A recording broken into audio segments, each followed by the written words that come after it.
Hey, Redemption Church family, I just want to remind you guys that you have one day left to give to our Multiply the Mission offering before the end of the year. You guys know that we're trying to raise $50,000 during the whole month of December. We're going to give 20% of it completely away to our church planting partners in Chicago and in Greensboro so that we can multiply the mission somewhere else. But then we're also going to use 80% of it here to impact our city, to be good stewards of the building God has given us and the ministry that He's given us here in Roanoke.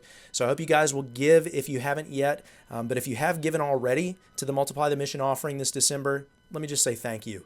I'm really excited to share with you all what God has done through your generosity already. We're going to do our end of the year report here in just a few weeks. And so we're going to look back on 2025, but we're also going to be able to look ahead to 2026. And so we want to be really good stewards of what God has given us and start off 2026 in a strong financial way. But I hope that you guys understand generosity is one of those things that God has given us to make us mature in our faith and more like Jesus. I know some people don't love to talk about giving. They don't love to talk about money. And yet it's one of the very things that God has given us to mature us and make us more like Christ so that we don't make money an idol in our lives. And so I hope for you all, you're giving generously so that God can form you into the image of Jesus.